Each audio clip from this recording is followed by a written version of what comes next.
राजा बलि। राजा बलि के बारे में आप सबने सुना होगा, बहुत ताकतवर राजा था राजा बलि। राजा बलि ने पूरी धरती को जीत लिया था, पूरे आसमान को जीत लिया था। धरती और आसमान दोनों राजा बलि के नियंत्रण में था। राजा बलि ने जब पूरी धरती और आसमान को जीत लिया तो उसके बाद एक दिन राजा बलि फ्री बैठा था और फ्री बैठा बैठा सोच रहा था कि क्या करें यार, पूरी धरती अपना, पूरा अंबर अपना, ऐसा करते हैं स्वर्ग लोक पर हमला करते हैं और स्वर्ग लोक पर अधिकार करते हैं, वहां परियां परियां होंगी। इस टाइप का ख्वाब किसके दिमाग में आ रहा है? राजा बलि। और राजा बलि ने स्वर्ग लोक पर आक्रमण की पूरी प्लानिंग तैयार कर ली।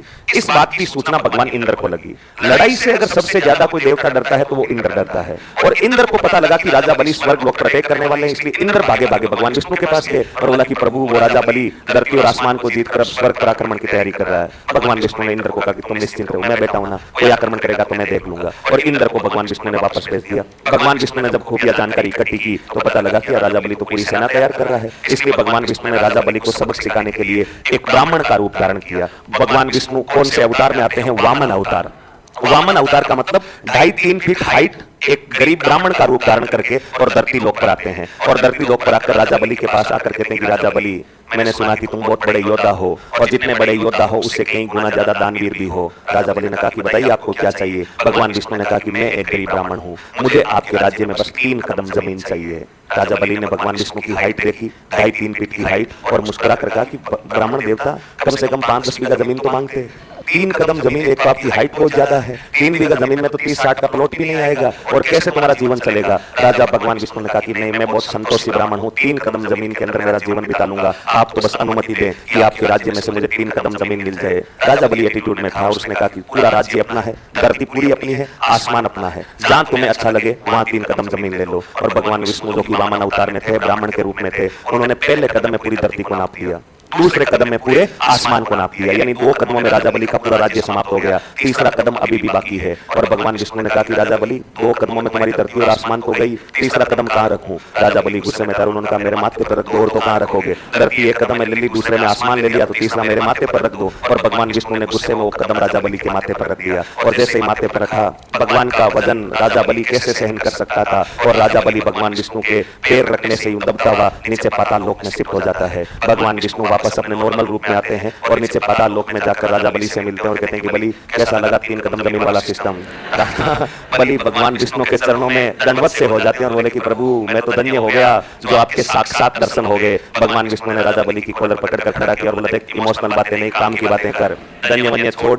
देख, पहली बात तो तेरी इतनी हिम्मत कैसे हुई कि तूने इतनी बड़ी प्लानिंग कर ली कि मैं इंद्र लोक, देव, इस पर स्वर्ग लोक पर हमला करूंगा, वहां परियां होगी, ये होगा, फलाना होगा। तेरी इतनी हिम्मत कैसे हुई कल्पना करने की? और दूसरा, तूने इंद्र वहां हमले की तैयारी की तो जो की वो तो ठीक है, लेकिन मैं एक चीज से बड़ा प्रभावित हुआ कि तेरे पास कोई एक गरीब ब्राह्मण दान मांगने के लिए आया और तूने बिना सोचे समझे उसे दान दे दिया। ये काम तूने अच्छा किया। अब मैं तुझे वापस जो है समझा रहा हूं कि देख, दोबारा से ऐसी कोई गलती करना मत कि तू स्वर्ग लोक पर हमला करने की प्लानिंग कर ले। लेकिन तूने उस ब्राह्मण को दान दिया, मेरे ऊपर तूने एहसान किया कि मुझे 3 कदम जमीन दान दिया, इसलिए मैं उस एहसान को वापस चुकता करना चाहता हूँ। तू वापस मुझसे कुछ मांग, मैं तुझे कुछ ना कुछ देना चाहता हूँ। भगवान विष्णु मन ही मन सोच रहे थे कि इतना डेमो दिखा दिया, अब इसके अंदर राजा बलि समझ जाएगा कि स्वर्ग लोक पर आक्रमण करने का कोई फायदा नहीं है। और राजा बलि को भगवान विष्णु ये भी कह रहे हैं कि तू कुछ ना कुछ मुझसे वापस मांग ताकि मैं तुझे कुछ दे सकूं। तो भगवान विष्णु ये सोचकर कह रहे हैं, भगवान विष्णु को लग रहा था कि राजा बलि क्या मांगेगा, ज्यादा से ज्यादा अपना राज्य वापस मांग लेगा। और भगवान विष्णु को कौन सा धरती लोक पर रहना, उनको तो वापस स्वर्ग लोक में जाना था।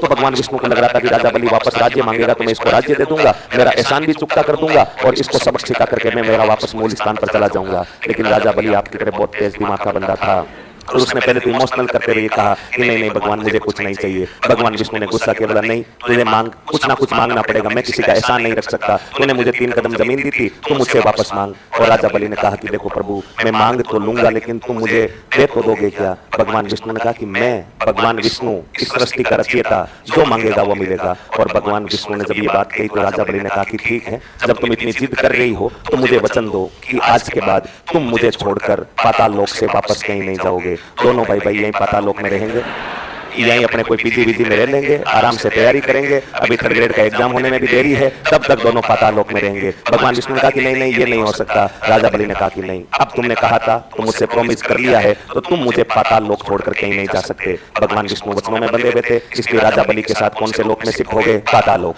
दोनों वहीं पर रहने लगे। 3-4 महीने बीत गए।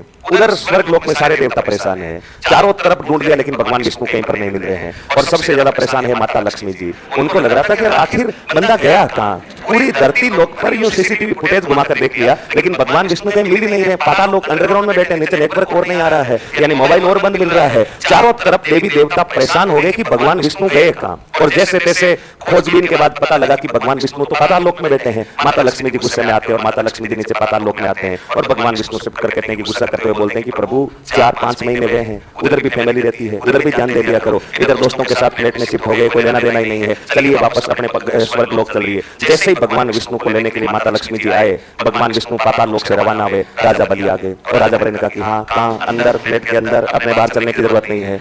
माता लक्ष्मी जी अचानक चौंके, बोला ये कौन? राजा बलि ने कहा कि मैं समझाता हूँ माता जी, मैं राजा बलि हूँ, मेरे और भगवान विष्णु के बीच में एग्रीमेंट हो रखा है कि ये मुझे छोड़कर अब कहीं नहीं जा सकते, हम दोनों अब जीवन भर पाताल लोक में रहेंगे। पूरी कहानी राजा बलि ने बताई तो माता लक्ष्मी जी ने कहा कि नहीं, ऐसा नहीं हो सकता, भगवान विष्णु को भेजना होगा, उधर स्वर्ग लोक में रहेंगे, यहाँ नहीं रहेंगे। राजा बलि साफ तौर पर इनकार कर देता है, बोला कि नहीं, ये वचनों में बंधे हुए हैं और वचन ये तोड़ नहीं सकते, इनको पाताल लोक में रहना होगा। जब पूरी कहानी लक्ष्मी जी को समझ में आ गई तो लक्ष्मी जी ने कहा कि ठीक है, वचन नहीं तोड़ सकते तो देखेंगे। और माता लक्ष्मी जी वापस पाताल लोक से स्वर्ग लोक आ जाते हैं। स्वर्ग लोक आने के बाद माता लक्ष्मी ने एक साधारण महिला का वेश धारण किया और साधारण महिला का वेश धारण करके वापस पाताल लोक पहुंचती है और पाताल लोक जाकर इमोशनल होकर राजा बलि के सामने कहती है कि राजा बलि, मैं एक साधारण महिला हूँ, गांव गुवाड़ी के लोग मुझे परेशान करते हैं, मेरा कोई भाई नहीं है और आपकी कलाई पर मैं राखी बांधकर आपको अपना भाई बनाना चाहती हूँ और मैं आपसे 1-2 वचन लेना चाहती हूँ। राजा बलि एटीट्यूड में तो था ही, उसने तुरंत अपना हाथ आगे बढ़ा दिया, बोला कि लो बांधो, तुम्हें कौन परेशान कर रहा है? राजा बलि के होते हुए अपनी बहना को कोई परेशान कर सकता है? और राजा बलि ने जैसे आगे हाथ बढ़ाया, माता लक्ष्मी जी ने राजा बलि की हाथ पर एक धागा बांध दिया, एक राखी बांध दी और राखी बांधने के बाद राजा बलि ने कहा कि बता बहना तुझे क्या वचन चाहिए?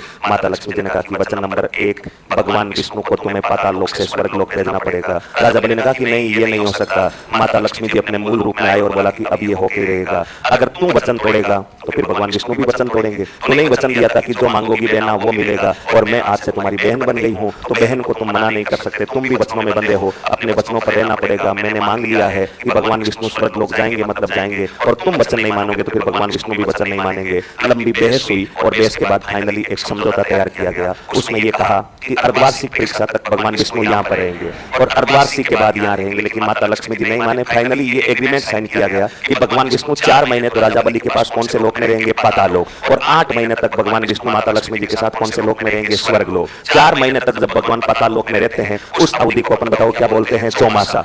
देव शैनी एकादशी के दिन भगवान विष्णु की फ्लाइट होती है और देव उठनी को वापस भगवान विष्णु आ जाते हैं और 8 महीने तक भगवान विष्णु स्वर्ग लोक में रहते हैं। तो वो तो हो गई चौमासे वाली बात। और पहली बार माता लक्ष्मी जी ने राजा बलि के हाथ पर राखी बांधकर अपने भाई से वचन मांगा था और उसी राखी बांधने वाली घटना को आधार बनाकर हिंदू धर्म में भाई बहन का एक त्योहार शुरू किया गया था, जिसका नाम क्या था? रक्षाबंधन। और इस दिन जिस प्रकार से राजा बलि ने माता लक्ष्मी जी को वचन दिया था, उसी प्रकार से भाई भी अपनी बहन को रक्षा का क्या देता है? वचन। इसलिए इस पूर्णिमा का नाम क्या हो गया? वचन पूर्णिमा। भाई बहन एक दूसरे से झूठ नहीं बोलते, इसलिए इसको क्या बोलते हैं? सत्य पूर्णिमा। और बहन अपने भाई की कलाई पर धागा बांधते हुए अपने भाई को नारियल भेंट करती है। हालांकि वर्तमान में बहनें आपके डेयरी मिल्क, कैडबरी, चॉकलेट वगैरह खिला रही है, लेकिन आपने प्राचीन समय में अपनी बुआ जी, पापा जी की कलाई पर राखी बांधते हुए देखा होगा कि जो बहनें आती है वो अपने भाई को राखी बांधने के बाद क्या भेंट करती है? नारियल। नारियल भेंट करने के कारण पूर्णिमा का नाम क्या हो गया? नारियल।